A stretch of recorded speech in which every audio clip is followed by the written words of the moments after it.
Okay, so 8.4 is called the Binomial Theorem. We're going to learn how to shortcut expanding binomials, basically. It's one of the biggest things. We're going to talk about something called Pascal's triangle, which you may have seen before, but you can use that in these kind of scenarios. So when you're multiplying binomials, like if you think about something that is a binomial that's like x plus 5 or x plus y to the 5th power, right? If I, excuse me, if I actually took that and multiplied it by itself 5 times, you would see this result. X to the 5th plus 5x to the 4th, y plus 10, x to the 3rd, y to the 2nd, plus 10, x to the 2nd, y to the 3rd, plus 5, x to the 1st, y to the 4th, and plus y to the 5th. If I raise it to the 6th, you would see that pattern. So if you look at just those two examples, there's patterns that are forming. Disregard the number at the front. What do you see about the exponent on the x, let's just say, as I go from left to right? It's decreasing. It starts at the exponent on the outside of the parentheses, right? And it goes all the way down to 0, which means x is gone because anything to 0 power would just be 1. What's happening to the y, or the second term? It's going up. So it starts at 0, which makes it not there because that would be a 1, and it goes up to 5 in both cases. There's even a pattern with the coefficients. Like if you look at the first and the last, they're both 1. The second and the second to last are both 5, and the middle two are 10 on that one. And then on the one under it, first and last are both 1. Second and second to last are both 6. Third and third to last are both 15, and then 20 is there in the middle because there's an odd number of terms. So every single binomial expansion has a pattern that's like that. Okay, one of the first things that we can notice is that there are n plus 1 terms. So if I'm raising this to the 5th power, there is 1, 2, 3, 4, 5, 6 terms. There will always be one more term than the exponent on your parentheses. In each expansion, x and y have symmetric roles. We said it, one's going up as the other one's coming down. And the sum of the powers in each term is n. So if I just say I just focus on this term here, the exponent on the x is 4. The exponent on the y would be 1. If I add those together, that's 5. And that's going to match the exponent here. If I go to the next term here, the exponent on the x is 3. The exponent on the y is 2. If I add those together, I also get 5. So every single term, when I look at the exponents, will always add up to the exponent on the original binomial expansion. So these are just a couple of things that can help you when we go to expand these. Kind of check where you're at in the beginning, and then at the end we'll learn a shortcut. Then it says the coefficients increase and decrease in a symmetric pattern. So we said this, it would be at 1, and then it's 5, and then it's 10, 10, 5, 1. So it goes up and it comes back down, same thing for the next one. And the last thing there says the coefficients of a binomial expansion are called binomial coefficients. Okay, binomial just means it's something square, like there's two terms, right? That's what a binomial is. So these two term ones, the coefficients are the number that's on the front of each of those terms. So it's just some vocab. The binomial theorem says in any expansion with 2 terms, so it's binomial, so it's just 2 terms, that this pattern here, this CNR, where n stands for the number of terms. Actually, n stands for the exponent, not the number of terms.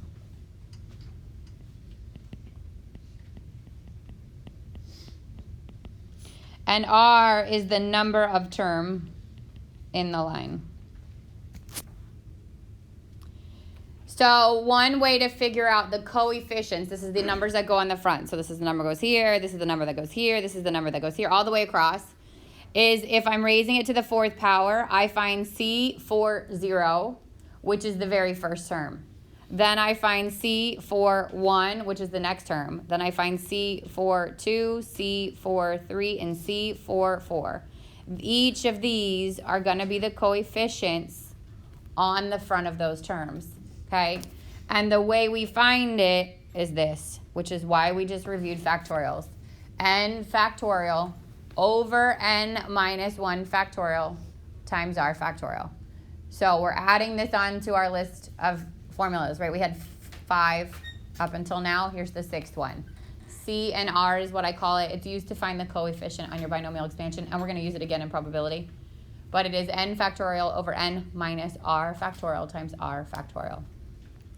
You can either see it written like this, Or you'll see it written like this, which means the same thing.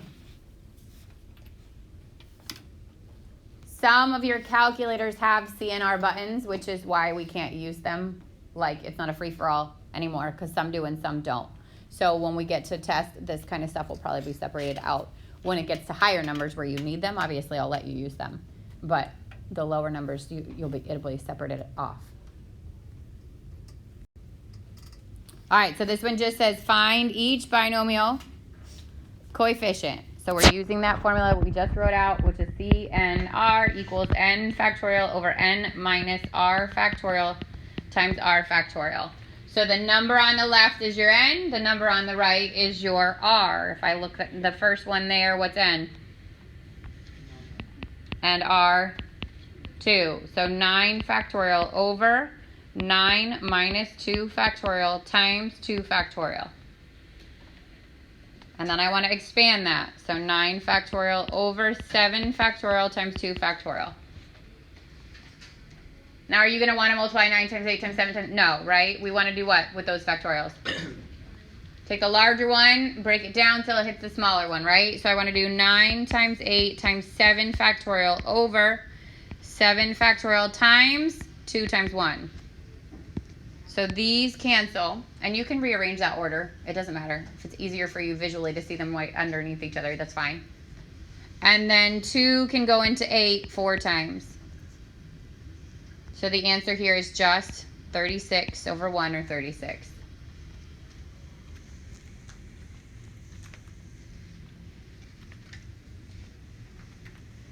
Go to the next one. What's your n? 11. What's your r? 4. So 11 factorial over 11 minus 4 factorial times 4 factorial. Now it's 11 factorial over 7 factorial times 4 factorial. I'm going to break 11 down. 11, 10, 9, 8, 7 factorial over. I'm going to put the 7 right under the other one, because now I got to break down that 4. 4, 3, 2, 1. You with me so far? Yeah. So what cancels? The 7 factorial. Then what? I can go 3 into 9, 4 and 8, 2 and 2. And now all that's left in the bottom is 1. This is 11 times 10, or 110 times, there's a 3 and a 7, so times 21.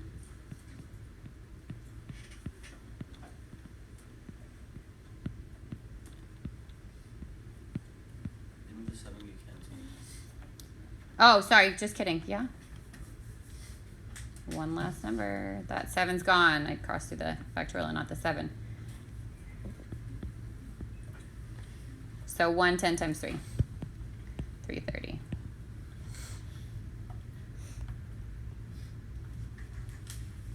Questions on that one? Okay, and then it's just written a different way, right? Same exact thing though. The n is 8. The r is 0. So 0 is your very first term as far as coefficients go. So this is going to be 8 factorial over 8 minus 0 factorial times 0 factorial. 8 factorial over 8 factorial times 0 factorial. Now what? What? These cancel, right? And what's 0 factorial? 1. First term will always be 1. Last term will always be 1. So the number here is 0. It's 1. The number there at the top matches the top. It's 1. So if it was like an actual, like if you were to plug in C, would it be like 1 to the 8th? Like how would you break that out? Like what's the exponent in those 4? I guess What's like the the exponent in formula, the but I don't yeah. get like putting it into. So this is what would happen if I took something and raised it to the 8th power. Like x, let's say I said x plus y to the 8th power. Okay. The very first coefficient is this, which would be 1. So it'd be like 1 x plus y. X to the 8th, y to the 0. So it would be 1 times x to the 8th, or x to the 8th. We're going to eventually fill numbers in here, so you're going to see a little bit of variation. But if there's no coefficients on the original binomial, your first term is always 1 for a coefficient, and the last term is always 1. So whether it's 8, 0 or it's 8, 8, the answer there is 1. Because the 0 will always be on the bottom. Is the 8 goes for the like x to the 8th and y to the 8th as well, right? No, if you expanded that, one starts at the highest and one starts at the lowest. So the first number would be x to the 8th, and the second number would be y to the 0. And then they work their way up and back down again. Okay. Does that make sense? Yeah. Yeah, okay. All right, so now let's go one step further. Instead of just, you're breaking my stuff.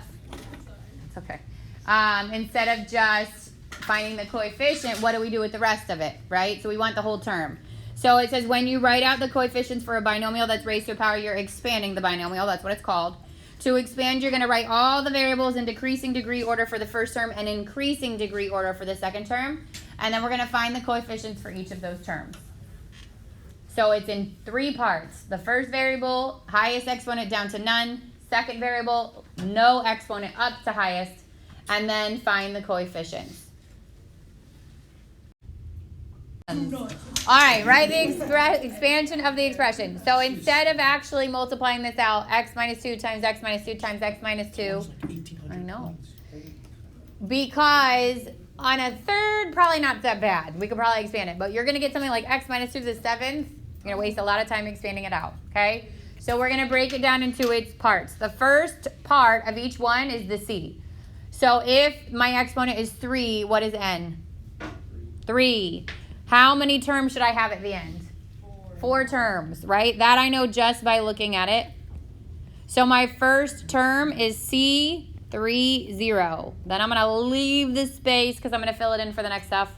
Then I'd get C3, 1, leave the space, C3, 2, leave my space, and then C3, 3, and again, oops, I wrote that on the wrong side.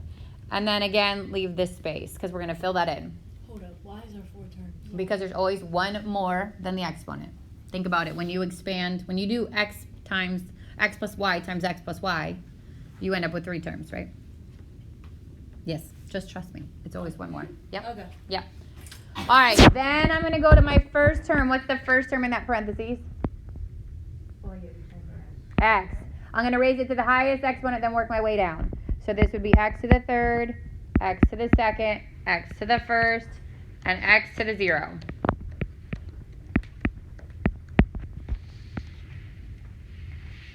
Then I'm going to go to the second term in that, which is what? -2, and be careful because that negative matters, right? So the negative is part of it. This is going to be -2 to the 0, -2 to the 1st, -2 to the 2nd, -2 to the 3rd, and then I'm going to add all these terms at the end.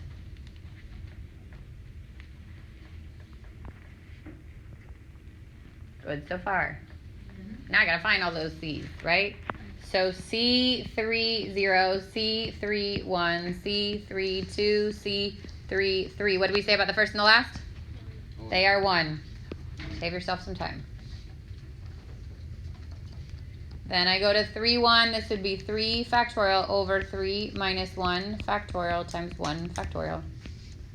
3 over 2 times 1. 3 times 2 factorial over 2 factorial times 1. These cancel, and I just get 3. Now we said this pattern should be symmetric, so what do we think the next term should be? 3, but we're not 100% sure yet, so let's make sure, especially on a quiz or a test, right? 3 factorial over 3 minus 2 factorial times 2 factorial. 3 factorial over 1 factorial times 2 factorial. 3 times 2 factorial over 2 factorial times 1, and we were right. Okay, let that be a good way to check your work.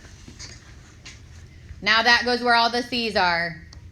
So this is 1, this is 3, this is 3, this is 1.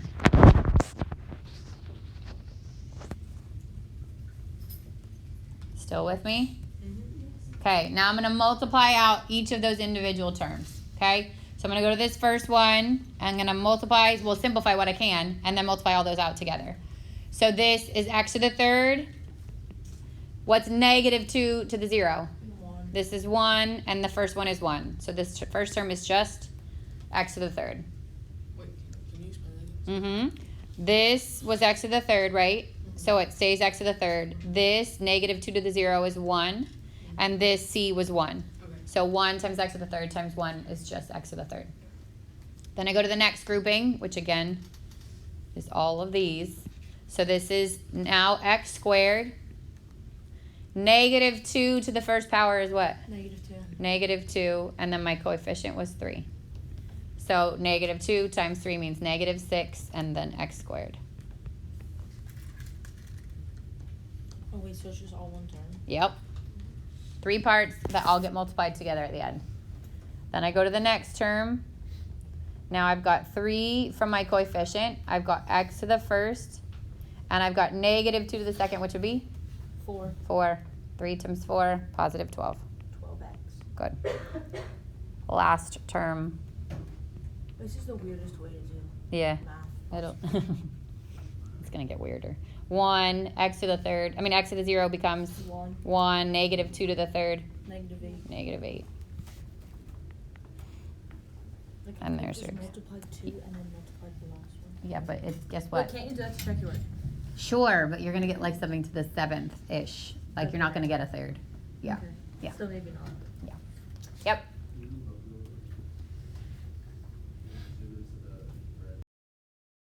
How many? What's the n?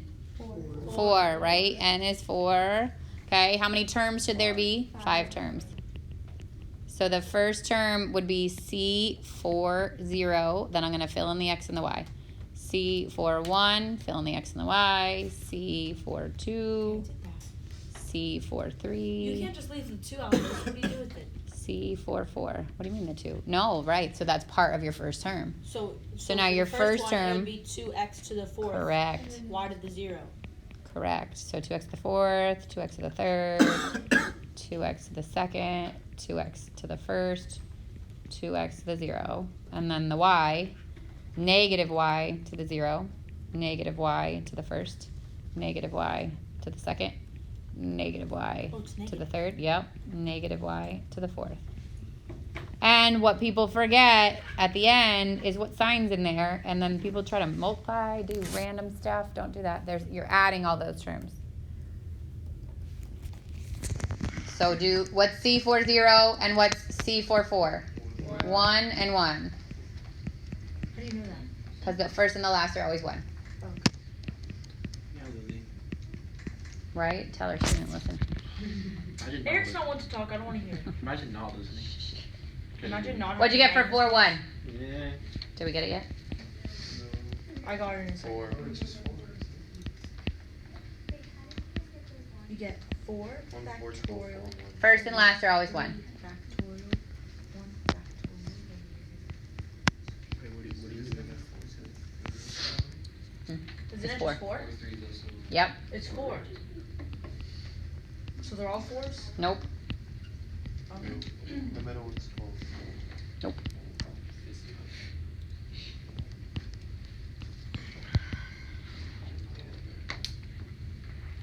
Wait, hold on.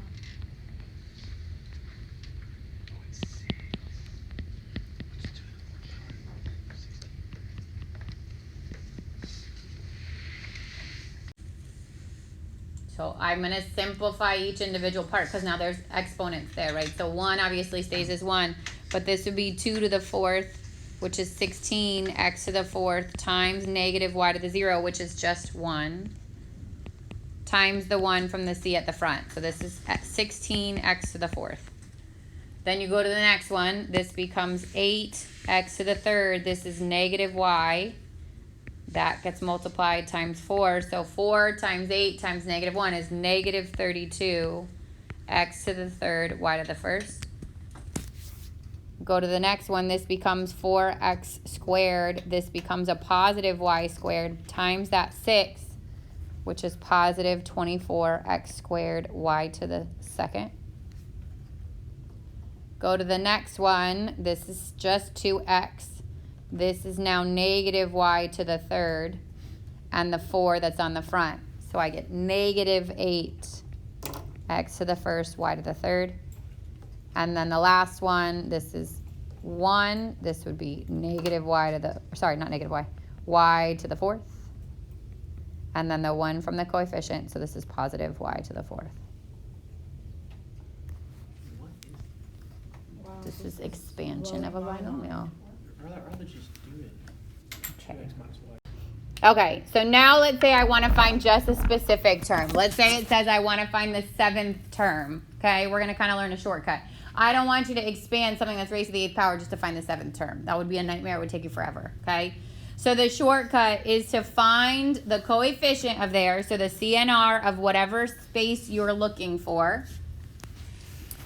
And then you would do x times n, or x to the n minus r power, and y to the r. So let's say I wanted to find the 7th term. Well, actually, let me look at the one that's here. If there's 3 terms in my total, or it's raised to the 3rd power, so there's actually 4 terms, okay? And I want to find the 3rd term. Now, if you think about the r, the first r is 0, the second r is 1, the third r is actually 2. So the number term and the r are not going to match. They're not going to be the same thing. R is always 1 less. So if I wanted to find the first term, r is 0. If I want to find the second term, r is 1. If I want to find the third term, r is 2. The fourth term, r would be 3. So the r is always 1 less than the number of term. Okay, so if I wanted to find the 6th term, what's my r? 5. Okay, so then I would do, like this says, I would do C3, 2, because the n goes on the left. The r goes on the right. I would take whatever that first term is. Let's just say this case is x squared, because that's the first term. Pardon the interruption, Alex, Meredith. And I do it times n minus r, which in this case is 3 minus 2. And then I take the second term, which is 4, and I raise it to the r. So it is again CNR, first term, which this case it says x, but first term, n minus r, second term to the r. And again, r is 1 less than the number of term. So if I ask you to find the 8th term in a series, then it's going to be r is 7. And then whatever's in that space, like this one that's here, I would just simplify it out. I'd get 3x squared and times 16, and I'd end up with 48x squared.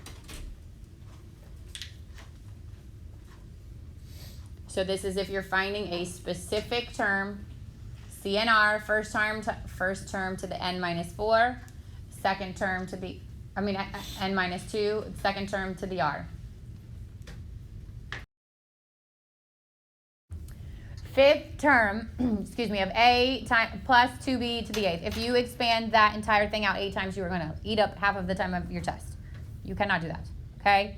So I'm going to first figure out what did n be. If I'm raising this to the 8th power, n is 8. If I want the 5th term, what is r? 4, 1 less than it, right? So the first thing is CNR, first term to the n minus r, second term to the r. That's my little formula. So CNR is C8, 4. First term is a to the n, which is 8, minus 4, which is the r, times second term, which is 2b, to the r, which is 4. With me so far? So now I need to find C8, 4, 8 factorial over 8 minus 4 factorial times 4 factorial. 8 factorial over 4 factorial times 4 factorial. That's 8 times 7 times 6 times 5 times 4 factorial over one of the 4 factorials can go underneath. The other one's got to get broken down. 4, 3, 2, 1. with me so far? Now the 4 factorials are gone. What can I simplify? 8 and 4, 6 and 3. Okay, 8 and 4 can go twice. 6 and 3 2 times. And then you can take out one of the Take twos. out one of those 2's. What's left is 2 times 7 times 5. 2 times 35, which is 70. You can't do like 2 and 5. I just do 2 plus 1. No. Why would you do that? Don't do that. It's cool. Don't do It's that. unique. I'm being Yeah, but then you're unique. gonna have to do 2.5 times 6 or, yeah, no, don't do, I mean, sure, be unique. Enjoy it. Is it- Multiply by your is it decimals. good to be different from the Sure. rest of Not when it's harder. All right, so my C84 is 70. A would be raised to the 4th power. 2 would be raised to the 4th power. And B would be raised to the 4th power. So I 70, what's 2 times 2 times 2 times 2? 16. 16, A to the 4th, B to the 4th. And then 16, 11, 20. good.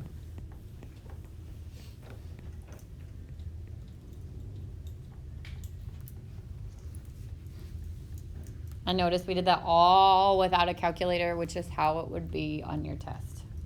I will show you, because some of your calculators have a CNR button. I'll show you how to do it to check your answers.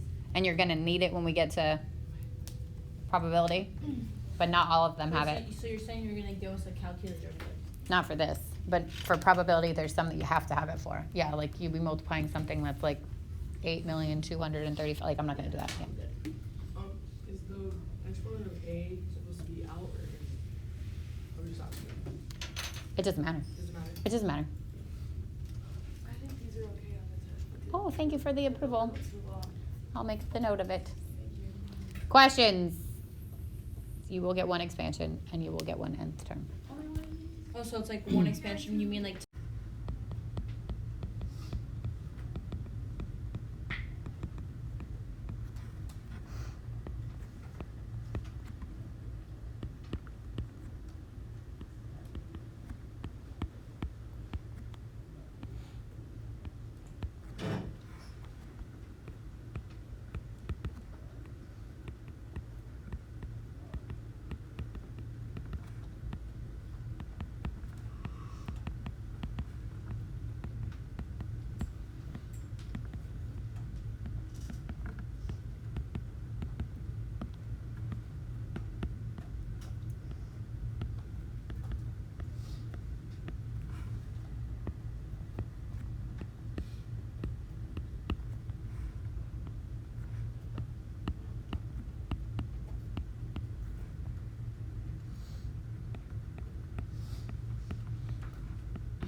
Okay, so this time n is 8 because that's the exponent. If it's the 6th term, then r is 4. So my c is CNR, which is C8, 5. And then it's the first term, which is a to the n minus r, which becomes a to the 3rd. And then the second term, which is 2b to the r, which means 2 to the 5th and b to the 5th. Multiply all that stuff out, and you should get 1,792 a to the 3rd, b to the 5th. Questions? So if you're like thinking in your head, would I have a calculator on this part of the test? The answer is no. So keep that in mind, because I'll show you in a minute how to get CNR on your calculator. But not every calculator has it. Questions? Yeah. No, because some scientifics have it and some don't. Yeah. Yep. So I'm going to probably separate it off so that it's all or anything. Like, that's it. Yeah. Because all graphing calculators have this. And you're going to see when we get to probability, you have to have a calculator sometimes. But not all scientific have this. So when it gets a calculator part, you'll have the choice. You could use whatever. Yeah. Okay. So Pascal's triangle. Anybody ever heard of Pascal's triangle? No? chemistry, right? Yes? Yeah. All right, this is called Pascal's triangle, okay? And it's a pattern, right? So there's a couple things. One, it's a triangle because it's the shape of a triangle. Two, it was invented by Pascal, okay? But this is a way to get all your coefficients. So your patterns of coefficients always match the Pascal's triangle. If you can memorize the Pascal's triangle or how to do it, then you can easily get those coefficients, okay? It's still not faster than using the shortcut that we just did to get a single term, but if you have to expand out a big amount of terms, it's going to be faster than doing, let's say it's 8 terms, right? Then it's going to be faster than doing 8 different CNRs. So this is how it works. The top number is 1, okay? So it's built that way. Top number is 1, and then the second row is both 1s, okay? Then the way you work your way down is if you go to the next space, I build this space. I add the 2 numbers above me that feed into it. So technically there's a 0 here. If I add the 0 and the 1, I get 1. If I go to fill this space in, it's a 1 plus 1, which is 2. If I go to fill this space in, it's a 1, and there's a 0 there, so it's a 1. I go to the next one. The first one's always 1, right? So this is 1. Then I go to this space, and it is fed by 1 and 2, which added together give me 3. Same thing here, last space, 1. Then I go to the next one, 1 again. Here is 4 because 1 plus 3 is 4. This is 6 because 3 plus 3 is 6. This is 4 because 3 plus 1 is 4. And I would keep going down, okay? So if, let's say I want to go to the next row here. I would start with 1. What would be my next term? 8, because 1 plus 7 is 8. What would be the next term? 28. What would be the next term? 56. What would be the next term? 70. Next. 56. Next. 28. Next. 8 and 1. Again, they're symmetric, so as you build your way up, you also build your way back down, okay? And these are the coefficients for when you are raising to the 0 power. These are the coefficients when you're raising to the first. This is when you're raising to the second. This is when you're raising to the third, to the fourth, and so on and so forth. It's always again, 1 less. It's not on level with it, because if I took something to the 5th power, how many terms should there be? 6 terms, right? Which is actually this row, 1, 2, 3, 4, 5, 6. So this would be to the 5th. So the first one is not 1, the first one is 0, which is what throws some people, okay? Because think about it, anything to 0 power is just 1. And then you would build that. So it gets confusing when we call these first rows and then R is 0, because those are the same thing, but that's confusing. So just be careful. The first row of Pascal's triangle has a 1 in it, but it's really where R would be 0. So I can continue to build this so that if I had an expansion, let's say I had to raise something to the 6th power, I would jump to the row that has 7 terms, and that second number will actually match my exponent. So this is if it's raised to the 5th, the 4th, the 3rd, the 2nd. If it's raised to the 7th, if it's raised to the 8th, that's how you can find that row, okay? And then those are all your C's. Does that make sense? Yeah? This is basically what I just talked about. That first row is the 0th row. Although it's the first row you physically write, it's row 0. Then first, then second, then third, then fourth, and so on and so forth. So this says use the 7th row of Pascal's triangle to find the binomial coefficients. So if I wanted to find C80, C81, C82, and so on and so forth, what would have been the exponent on my parentheses? What would that number have been? 8, right? Because my n is 8. All right, so build it with me. We start with 1, then we do 1, 1, then we do 1, 2, 1, 1, 3, 3, 1, 1, 4, 6, 4, 1, 1, 5, 10, 10, 5, 1, 1, 6, 15, 20, 15, 6, 1, 1, 7, 21, 35, 35, 21, 7, 1, and 1, 8, 28, 56, 70, 56, 28, 8, and 1. That's the row I'm looking for. that would be 1, 8, 28, 56, 70. Wouldn't it be the second? No, it's the 7th row, but the first one is row 0. So it's always like this number will match your exponent. The second number should match your exponent, which is your n. Because the first row is 0. This is the 0 row. 1, 2, 3, 4, 5, 6. Does that make sense? Yeah. So it's always the one, like the second number will match your exponent or your n. You know what row to grab. You will also, if you grab the one before it, run out of numbers. You'd get to like 8, 7, and that you'd have a 1, and then you'd have no number for 8, 8. So you should catch it. But that's how you can make sure you knew. So that's a heck of a lot faster than finding CNR for 8, 1, 0, 8, 1, 8, 2, like that kind of stuff. So you can use this in your binomial expansion, okay? You will probably get a question that just says write the first 5 rows of the Pascal's triangle, and then the next question might say something about using it. So you're going to have to know how to build Pascal's triangle either way. Might as well use it to your benefit. Questions? Anything we talked about today?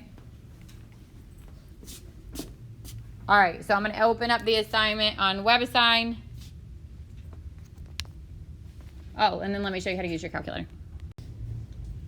Okay, so this is the TI-83, whatever, 84. Okay, most graphing calculators look like this. I'll also show you a scientific calculator. But if you click on your math menu, and you arrow over to where it says probability, 4 in that line is your factorial, so that's where that lives, okay? But number 3 says NCR. So if I scroll down to this, on the newer calculator, if I hit enter, you're going to see it actually give me this space in the denominators where I want to do. So if I wanted to find, let's 8, 3, then I would just type in 8, 3, enter, and there's my coefficient, okay?